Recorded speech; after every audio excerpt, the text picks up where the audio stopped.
নমস্কার বন্ধুরা, আজকে আমি দারুণ সুস্বাদু নবরত্ন কারি রেসিপি শেয়ার করব। তার জন্য আমি প্রথমেই কি নিয়েছি সেগুলো বলে দিই। ভেজিটেবলের মধ্যে নিয়েছি আমি আলু, বিনস, গাজর, ক্যাপসিকাম, পেঁপে, টমেটো, কড়াইশুঁটি, কাজু, কিশমিশ, কাঁচা লঙ্কা ও পনির। যার যা ভেজিটেবল পছন্দ সে সেরকমভাবে নিতে পারে। মোট কথা 9 রকমের আইটেম লাগে। এবার তার থেকে কমও হতে পারে, বেশিও হতে পারে। তো প্রথমেই আমি একটা কড়াই বসিয়ে সাদা তেল গরম করে পনিরগুলোকে হালকা ভেজে তুলে নেব। বেশি ভাজলে পনিরগুলো শক্ত হয়ে যাবে, তাই হালকা রং ধরলেই পনিরগুলো তুলে নেব। এরপর ওই তেলের মধ্যে কিশমিশটাও ভেজে তুলে নেব।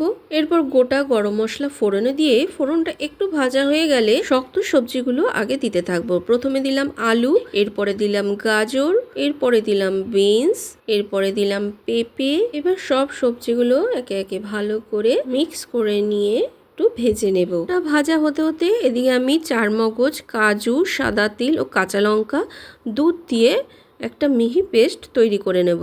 গ্যাসের ফ্লেমটা লোতে দিয়ে সবজিটা একটু ঢেকে দেব যাতে নরম হয়ে যায়। অন্যদিকে আরেকটা প্যান বসিয়ে তাতে আমি 1 চামচ ঘি দিয়ে দেব। ঘিটা মেল্ট হয়ে গেলে পেস্ট করা মিশ্রণটি দিয়ে দিলাম। এবার ঢাকনা খুলে সবজিটা একটু নরম হয়ে গেছে। এবার বাকি সবজিগুলি মানে ক্যাপসিকাম, কড়াইশুঁটি, টমেটো এটা দিয়ে এবার আবারও একটু মিক্স করে নিয়ে নুন, চিনি, গোলমরিচ গুঁড়ো, জিরে গুঁড়ো ও ধনের গুঁড়ো দিয়ে দেবো। এদিকে যেই প্যানের মধ্যে ঘিয়ের মধ্যে কাজু, তিল, চারমগজ, কাঁচা লঙ্কার পেস্টটা দিয়েছিলাম সেটাও দেখো একটু শুকনো হয়ে এসছে। এবার ছোট 1 বাটি টক দই দিয়ে দিলাম। আর মিক্সিতে কিছু মশলা লেগেছিল, ওই জন্য অল্প একটু জল দিয়ে একেবারে দিয়ে দিলাম।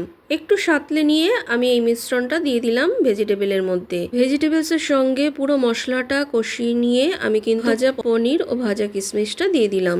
মশলাটা ঘি ভাজার কারণে দারুণ একটা স্মেল বেরিয়েছে। আবারও সবকিছু ভালোভাবে মিক্স করে নিয়ে প্যানের মধ্যে অল্প একটু জল দিয়ে সেটাই দিয়ে দিলাম। সব ভেজিটেবলস যখন ভালোভাবে সেদ্ধ হয়ে আসবে তখন ওপর থেকে কাসুরি মেথি ও গরম মশলা গুঁড়ো দিয়ে দেবো। গ্রেভিটা যখন ঠিক হয়ে আসবে তখন গ্যাসের ফ্লেমটা বন্ধ করে দেবো। তৈরি হয়ে গেছে আমার দারুণ সুস্বাদু নিরামিষ নবরত্ন কারি।